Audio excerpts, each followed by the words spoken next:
Aleluia. Irmãos, com muito prazer eu quero saudar a seleta, a querida, estimada, gloriosa, bondosa Igreja de Cristo Jesus, com a paz do Senhor. Aproveitando a estada da igreja em pé, nós queríamos ler o texto bíblico que o Senhor Deus colocou em nosso coração nesta noite. Ezequiel, capítulo 37. Ezequiel, capítulo 37. Verso 11 ao verso 14.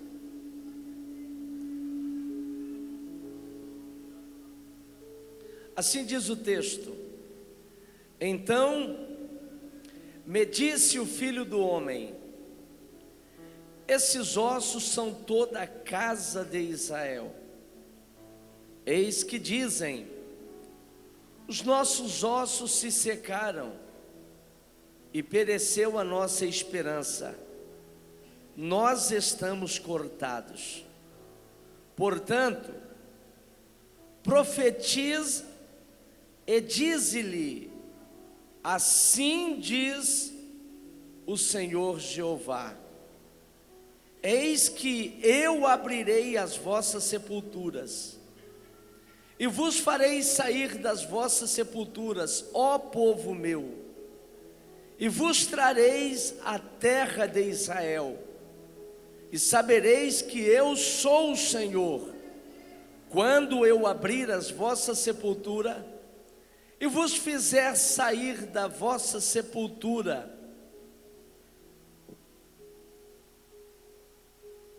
ó povo meu, e porei em vós o meu espírito, e vivereis, e vos poreis na vossa terra, e sabereis que eu, o Senhor, disse isso e o fiz, diz o Senhor. Amém? Maravilha de Deus. Podeis tomar o vosso assento em nome de Cristo Jesus. Maravilha de Deus.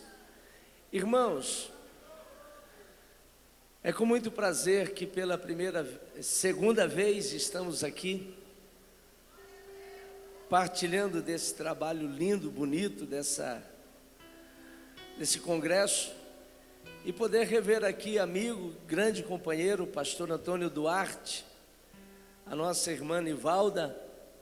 São pessoas que a gente tem em autoestima, e podemos dizer que o pastor Antônio Duarte é um dos grandes patrimônios da Igreja Evangélica Assembleia de Deus no estado de Mato Grosso, um dos grandes pregadores. E a gente, irmão, sempre identifica o pregador com alguma coisa. A gente, quando vê o pastor Antônio Duarte, a gente se lembra de unção, não é verdade? A gente tem uma impressão que se a gente cortar o dedo do pastor Antônio Duarte, sai sangue e unção junto. Aleluia! E a gente tem um carinho bastante especial. Agradeço a Deus pela vida da irmã Lindalva, por revê-la, tê-la aqui. Samuel, pastor, é um prazer poder rever. Há tempos atrás estivemos ali no quilômetro 8, é isso daí.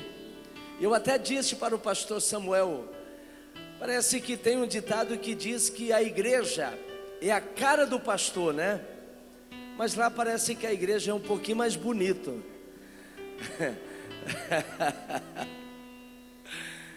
Maravilha de Deus. Agradeço a Deus pela vida do pastor Nunes. Pastor Nunes, muito obrigado. Ele foi, irmãos, uma das pessoas que me ajudou a chegar aqui. Que Deus em Cristo abençoe.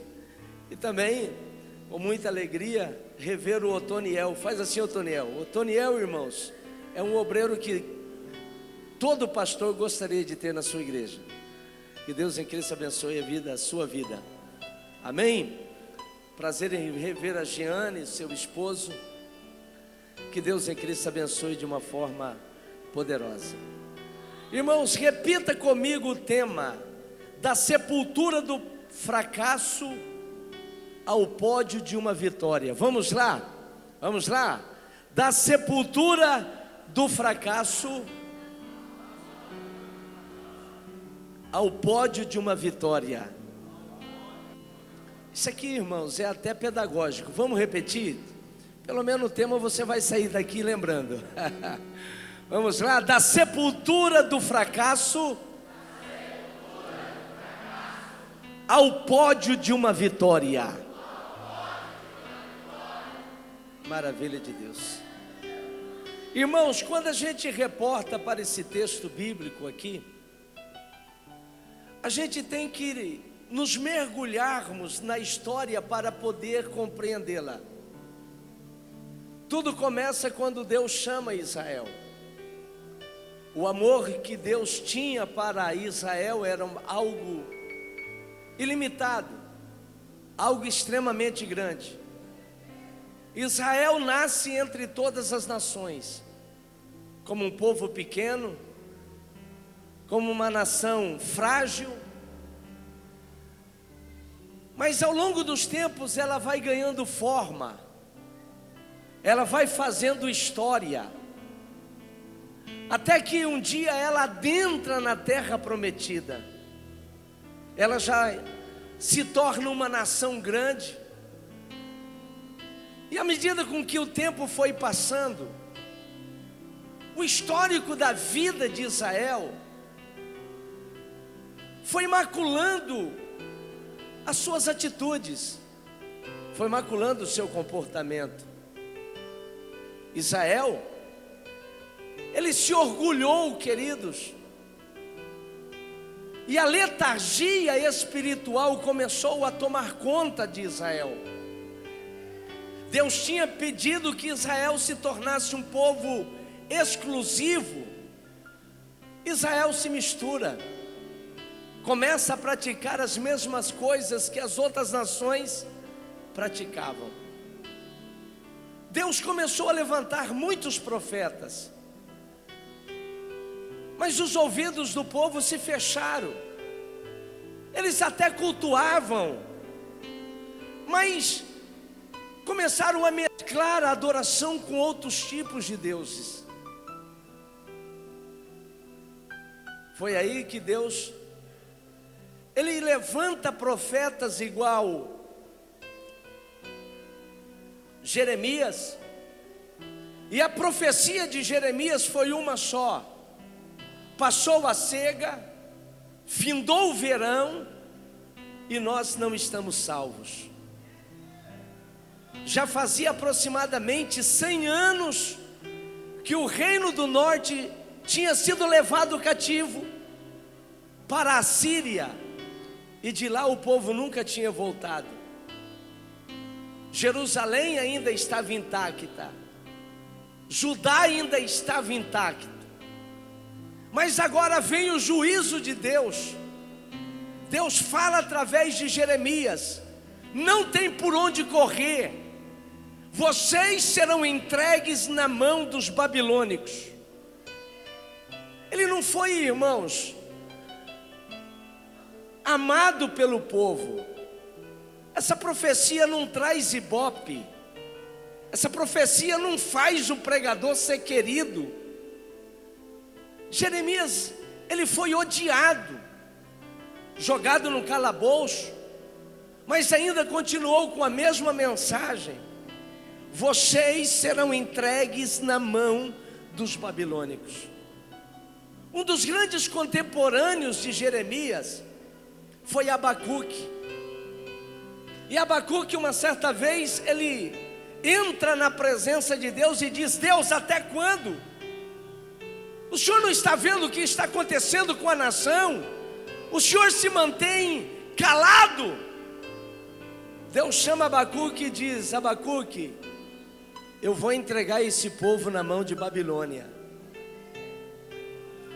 Abacuque tem um sentimento nacionalista e diz: Senhor, se esse povo aqui pecou, Os babilônicos são pior do que nós. O Senhor vai nos entregar na mão dos babilônicos?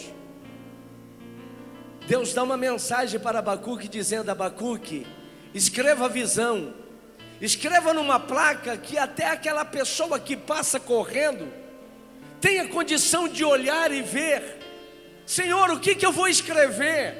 Ele diz: o justo viverá pela sua fé. Aleluia. Deus estava querendo dizer, aleluia, Abacuque, eu não tenho mais compromisso nacionalista com Israel. O meu compromisso já não é coletivo.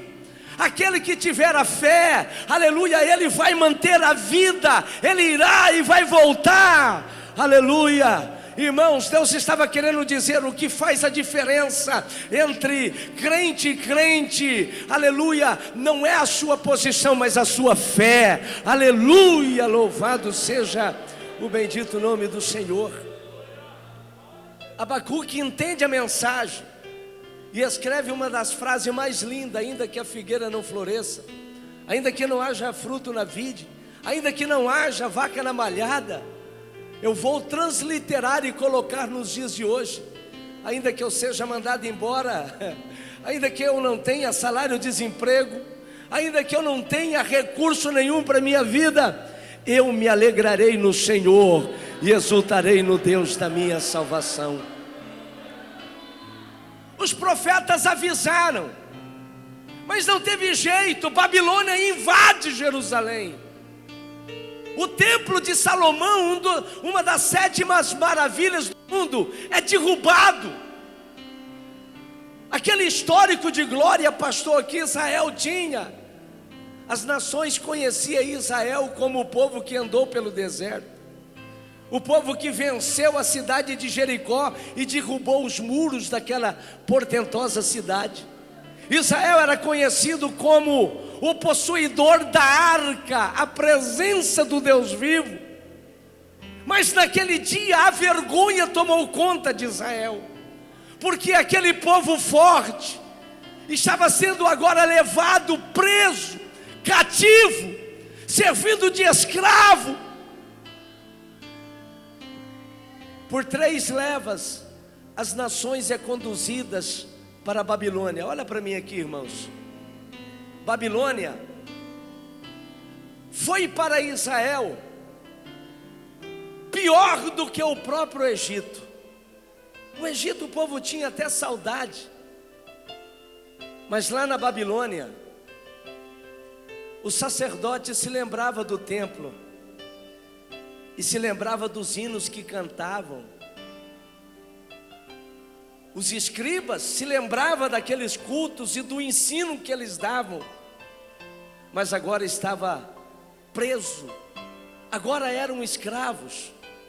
Já não tinha mais templo de Salomão, já não tinha mais uma nação para eles poderem ensinar. E alguém lá na Babilônia até falava: toca para a gente aqueles hinos bonitos que vocês cantavam lá em Sião. E eles falavam: como a gente pode cantar em terras estranhas? Os levitas penduravam as suas harpas nos salgueiros, não havia mais adoração. Lá na Babilônia, o nome de Jeová foi deixado de pronunciar por reverência, por temor.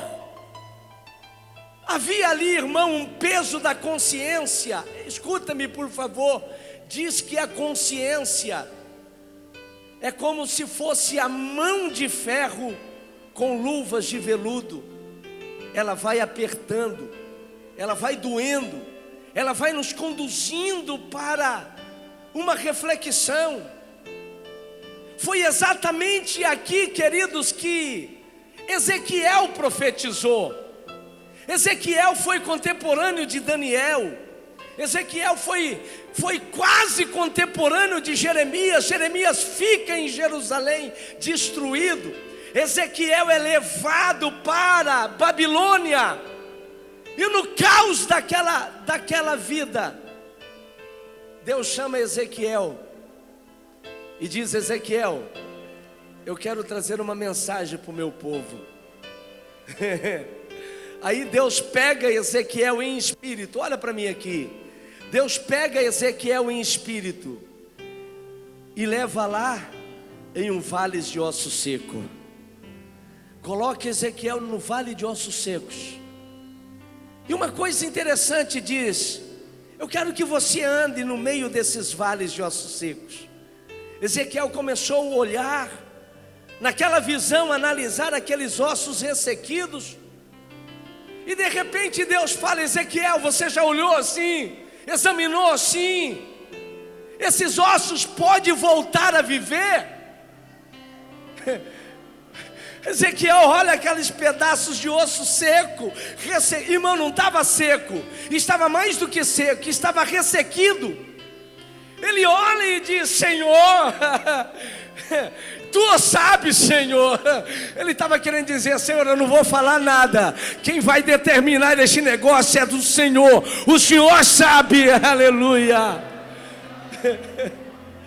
Aí Deus falou: Ezequiel, eu quero que você então profetize para esses ossos. E ele pergunta: Senhor, o que eu vou profetizar? E é interessante essa palavra. Ele diz assim: vales de osso seco, ouça a palavra de Deus.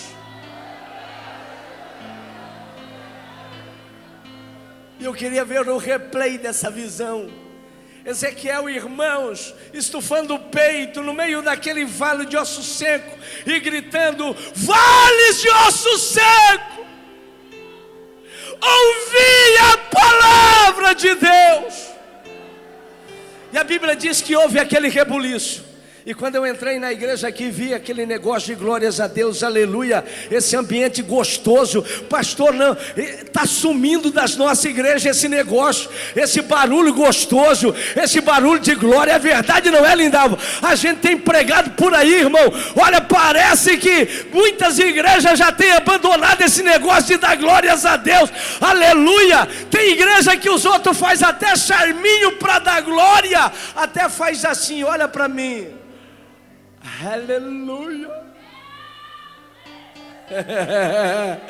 Eu glorifico a Deus porque já senti esse barulho gostoso, esse barulho causado por Deus, esse barulho que Deus se agrada, esse barulho que caracterizou as assembleias de Deus, aleluia. E sabe o que aconteceu? Houve um rebuliço, aquele barulho, os ossos foi ajuntando nos ossos.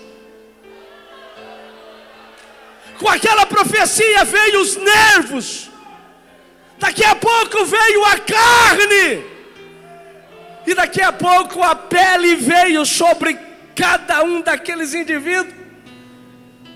E Ezequiel viu que eles não tinham vida, era um monte de gente, um batalhão de pessoas, mas não tinha vida. Aí Deus falou com ele: Ezequiel, profetize e diga: vem ventos, 4 ventos da terra, venha e sopre sobre esses vales de ossos. E ele profetizou: 4 ventos do Espírito, vem e sopre sobre esses ossos. E naquele momento a visão, irmão, foi bastante claro. Aqueles ossos reviveram e se tornaram numerosos e incontáveis exércitos. Aleluia. Parece que eu vejo ele voltando daquela visão, e agora Deus chamando ele e dando a interpretação. Deus chama Ezequiel, olha para mim aqui, e Deus dá uma interpretação dizendo: você viu a visão, Ezequiel? Sim. Você entendeu, Ezequiel? Não. Aí o próprio Deus foi o exegeta. Deus falou: esses vales de ossos secos são o meu povo de Israel que está na Babilônia. Porque eles estão dizendo: pereceu, estamos acabados, estamos arruinados, a nossa esperança desapareceu. Deus estava vendo o povo sem um pingo de esperança. Deus estava vendo o povo desesperançoso. E disseram: os nossos ossos se secaram. Ezequiel, eu quero que você diga para o povo que eles vão voltar a viver. Eu vou tirar eles da sepultura. Eu vou levar eles com mão forte para Israel.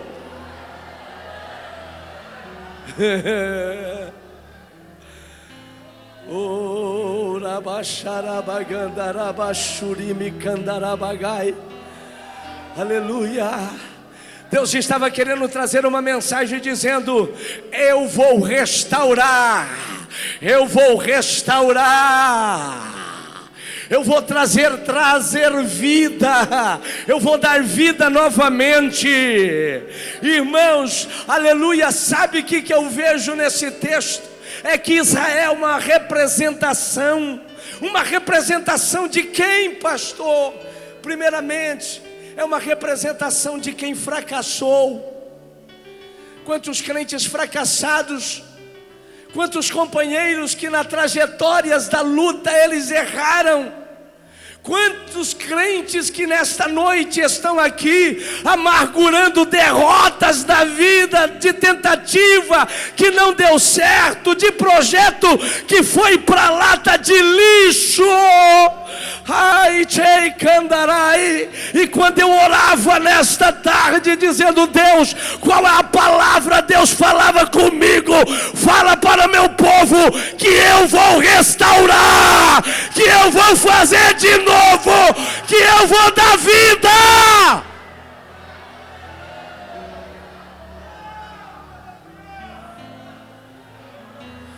E o Espírito está falando comigo. Essa semana você olhou no espelho e disse: eu sou um derrotado, eu sou um fracassado.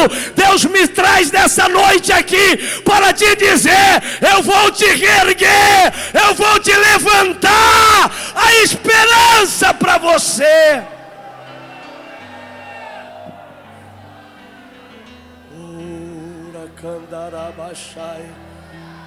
Aleluia. Aleluia. Escute. Israel é uma representação, irmão, de quem está na correção de Deus. Eles foram para lá. E lá, Samuel, eles entendiam que eles estavam na taca de Jeová. Eles entendiam que a correção de Deus chegou, porque eles não ouviram os profetas, porque a letargia espiritual tomou conta, porque o orgulho foi maior. Eles estavam, querido, na taca de Jeová. Quem sabe o senhor e a senhora chegou hoje aqui e sabe que você está na correção de Jeová. E se tem coisa que dói, pastor, é quando Deus nos pega para nos corrigir. Aleluia. A carta aos Hebreus, ela diz assim: porque Deus açoita todos quanto ama e disciplina todos quanto tem por filho. Aleluia. Às vezes Deus nos pega de jeito, às vezes Deus tira tudo o que a gente tem e nos dá uma sova. Por quê, pastor? Porque Ele é Pai, porque Ele pode, porque Ele tem o direito, porque Ele nos ama.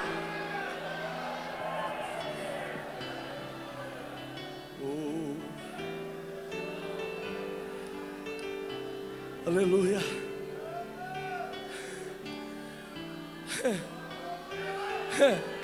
Israel, irmãos, era a representação, sabe de quê?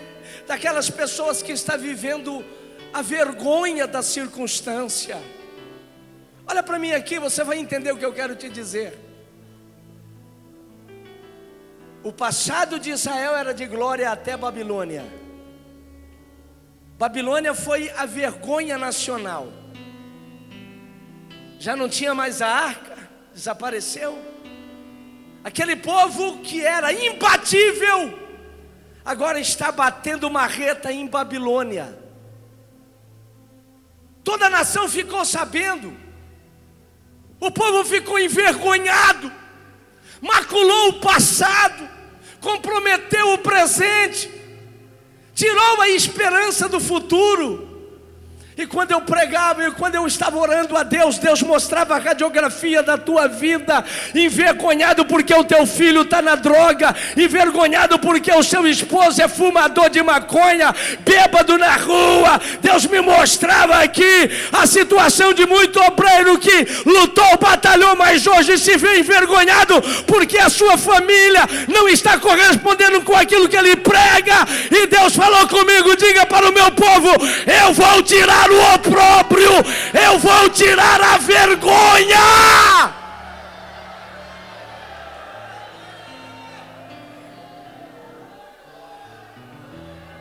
Oh, aleluia, aleluia. Olha para mim aqui. Oh, aleluia. Israel é a representação daqueles que perderam as oportunidades que Deus deu. Irmão, Deus amou tanto Israel e disse: vocês serão as minhas oliveiras, vocês serão a vindima das nações, eu exaltarei as nações através de vocês, cheios de promessa, filhos de Abraão. Ele diz: vocês são a minha propriedade peculiar. Mas eles jogaram todo esse projeto na lata de lixo e estava preso em Babilônia. E Deus estava querendo dizer para eles: ainda há esperança para vocês. Tem gente aqui, irmãos, que jogou na lata de lixo o projeto de Deus, a chamada de Deus. Existem obreiros aqui, porque o Espírito de Deus está me falando: você perdeu uma oportunidade grande de ser usado na mão de Deus. Você perdeu. Ei, mas Deus está te dizendo nesta noite: há um plano B para você. Não está perdido, ainda há esperança. Deus vai restaurar o teu ministério. Oh, aleluia, aleluia, aleluia. Quantos acreditam numa restauração do Senhor nessa noite aqui? Levante a mão e dê glórias ao santo nome do Senhor Jesus Cristo. Aleluia, aleluia. Pastor Silvio, por que o senhor diz que o Senhor Deus vai restaurar?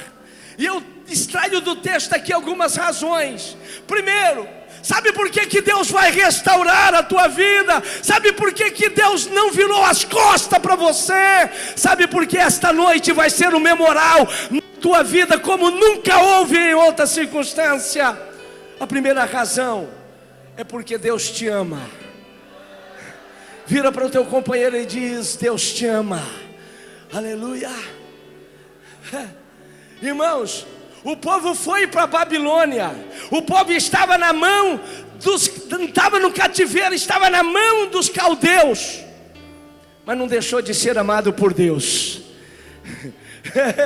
Isaías, há 100 anos antes, ele profetizou assim: pode porventura uma mãe esquecer do filho que gerou no seu ventre? Ainda que isso aconteça, eu todavia, Israel, eu não me esquecerei de vós, porque na palma da minha mão eu tenho escrito o vosso nome. Oh, aleluia, aleluia, aleluia. Segure aí, a maior mensagem de Deus para o ser humano é Cristo Jesus, o amor de Deus. Alguém escreveu dizendo: a Bíblia condensada é João 3:16. se toda a Bíblia Sagrada desaparecesse e somente pudéssemos ter um texto bíblico, toda a Bíblia se resume em João 3,16. Só João 3,16 era suficiente para salvar a humanidade. Pastor Silvio, o que diz em João 3,16? Até as crianças recita comigo: porque Deus amou o mundo de uma tal maneira que deu Cristo Jesus, para que todo aquele que nele crê não pereça, mas tenha a vida eterna. Deus vai restaurar a tua vida, é porque Ele te ama.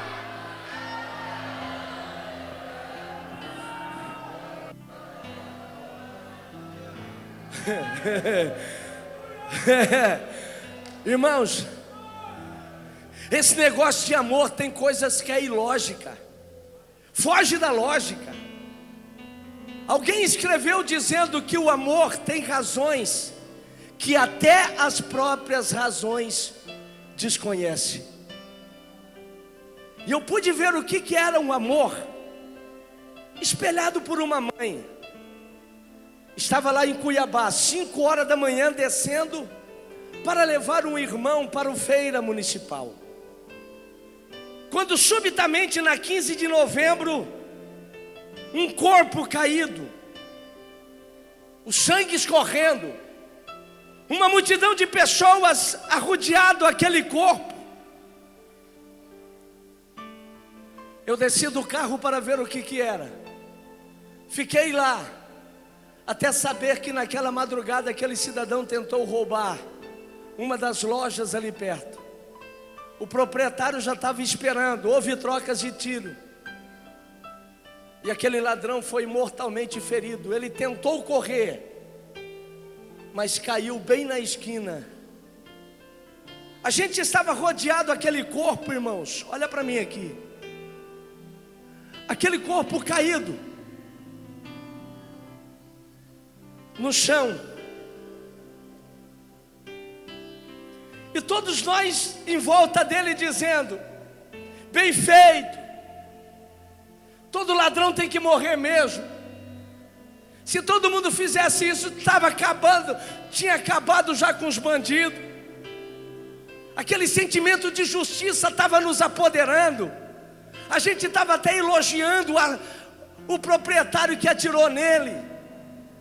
A gente estava odiando aquele corpo, aquele bandido caído no chão.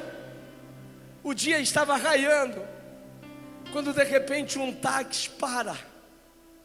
Uma senhora gorda, baixinha, classe pobre, porque o seu chinelo era de uma cor e o outro de outra, uma roupa surrada, cabelo não tão preparado como se alguém tivesse acordado naquela hora. Ela desce daquele táxi, ela vai abrindo caminho no meio daquela multidão, vencendo os olhos de todo mundo, em lágrimas. Ela deita em cima daquele corpo, ela se ajoelha, ela começa a passar a mão naqueles cabelos negros misturado com o vermelho de um sangue coalhado, e ela chorava dizendo: meu filho, por que você fez isso, meu filho? Eu te avisei, meu filho, quantas vezes. Oh, irmãos, aquela mãe não viu um bandido, aquela mãe viu o seu filho.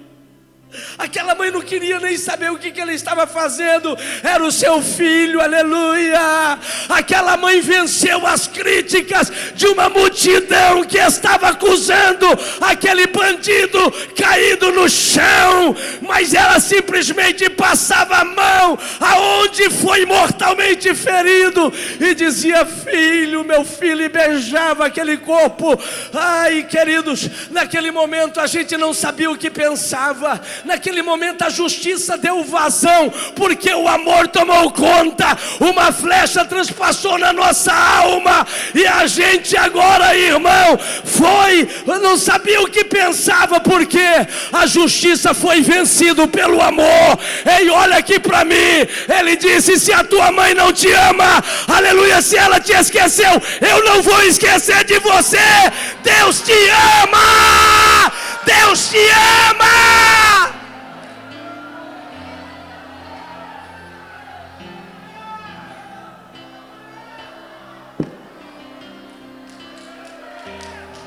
Oh, rabaxarabagandarabacharabagai.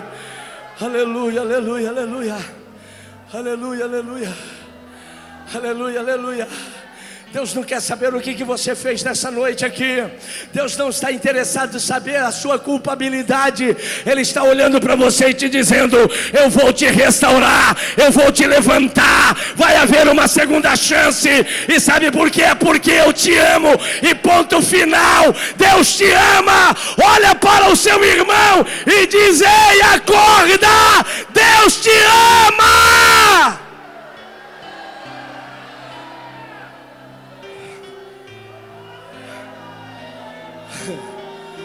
Oh, aleluia, aleluia.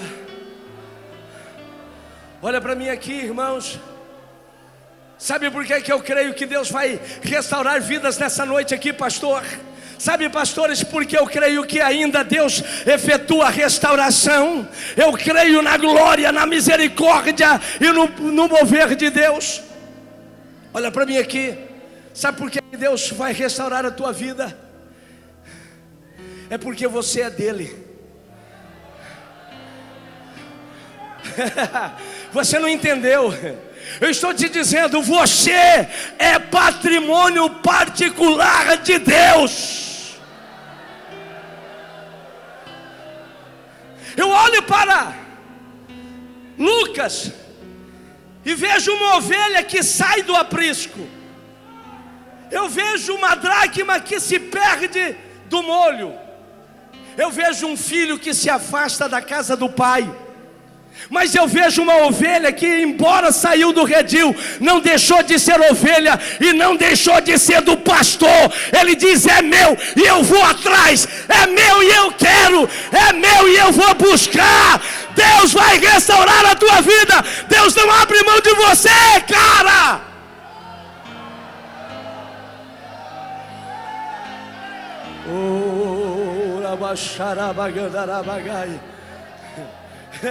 Eu vejo uma mulher limpando a casa, abrindo a janela. Por quê? A minha nica é uma só, você tem 9. É minha e eu quero. Se é minha, eu quero. Se é minha, ei, se você é de Deus, Deus não vai te deixar você no cal.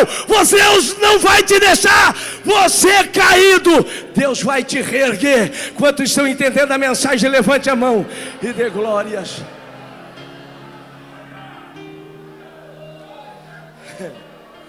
Eu vejo um pai que depois que o seu filho quebra a cara, ele abre os braços quando ele está chegando, rasgado, fedorento, gastador dos bens do pai.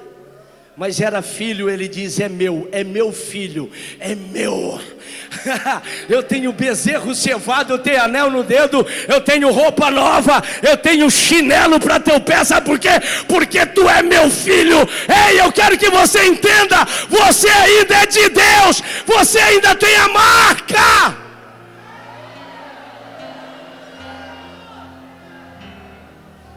Talvez você não esteja entendendo.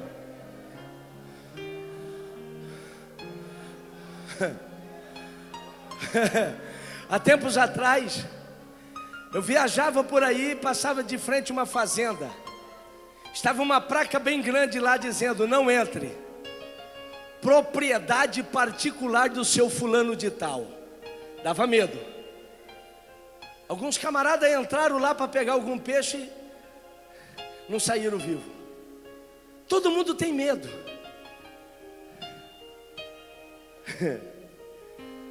E quando eu passei lá, o Espírito Santo de Deus falou comigo: tá vendo? Esse nome bota respeito no Efésio diz que ele nos selou. Sabe o que é selo? É uma marca de posse. Sabe o que é selo? É dizendo: escuta, isso daqui tem dono. E no selo já vai a indicação de quem que é o proprietário. Já viu aquelas ovelhas, aqueles gados que tem a marca de seu dono, está fugida, está fora do bando, mas alguém fala, vou pegar para mim, e quando chega lá, vê a marca, fala, esse cara é demais, eu vou pegar não. Satanás queria destruir a tua vida, o teu lar. Satanás queria destruir você. Sabe por que não conseguiu? Sabe, pastor, porque depois de tanto Satanás lutar contra o teu ministério, ele tem que desistir, porque quando ele chega, ele vê a marca de Cristo, o Espírito Santo de Deus na nossa vida, e ele diz lá, propriedade particular de Jesus Cristo. Quantos têm essa marca? Levante a mão e dê uma rajada de glória.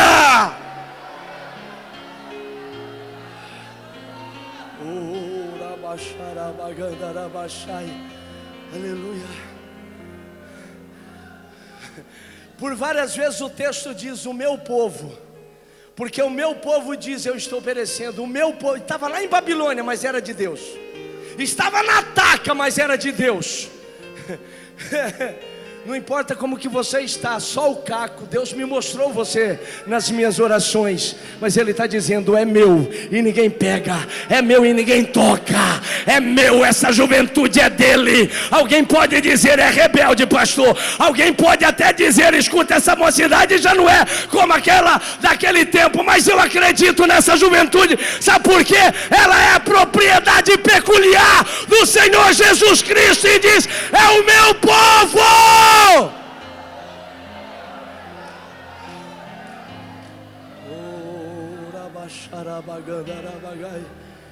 Aleluia.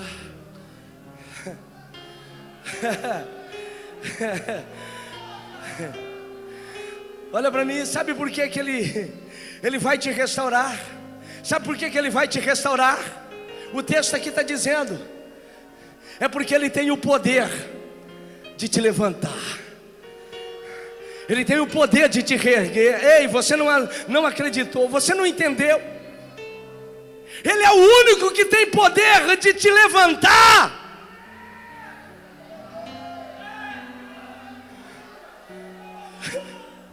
Ele pergunta, Ezequiel, esses ossos podem tornar a reviver? Senhor, ressequido, o Senhor sabe. Então profetiza, porque eu vou levantar. Alguém pode menear o rosto e dizer não vale nada, mas o Senhor está dizendo eu vou levantar. Alguém pode dizer, olha, já errou mais de 20 vezes, e o Senhor está dizendo eu vou levantar. Oh, Racandarai, eu acredito na força do Evangelho, eu acredito na misericórdia de Deus, eu creio na graça. Eu sei que Deus pode pegar alguém, aleluia, que todos viraram as costas, desamparado, e Deus fala, eu te quero.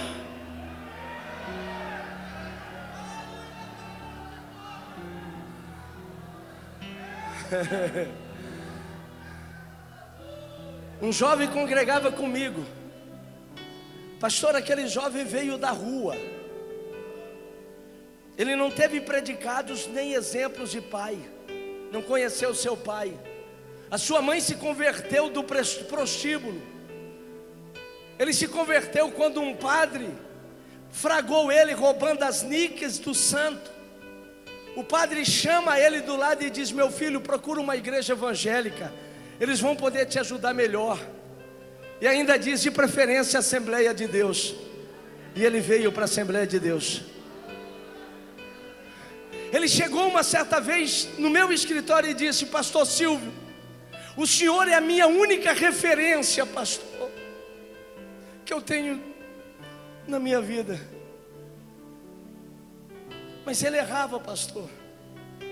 Ele fazia as coisas que não devia. Um dia o ministério não, alguns presbíteros me cercaram no púlpito e me inquiriram, pastor Silvio, o senhor não está vendo? Eu falei, estou vendo, meu filho, mas os meus olhos são diferentes do teu. Enquanto você tem os olhos críticos, eu tenho os olhos clínicos. Eu estou buscando cura. Eu tive que dizer para um pastor, aleluia, vocês não são pastores, por favor. Vocês não têm sentimento pastoral, porque para pastor pode ter 99 no aprisco, uma faz falta.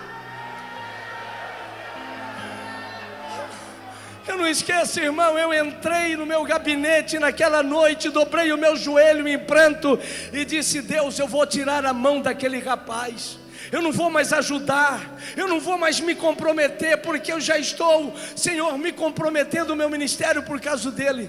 Sabe o que Deus falou comigo? Ai de ti se você fizer isto, porque para isto tu foste chamado. Eu chorei. Eu dormi pensando, o pastor é para sofrer mesmo. Mas no outro dia eu fui no mercado fazer compra. Pequena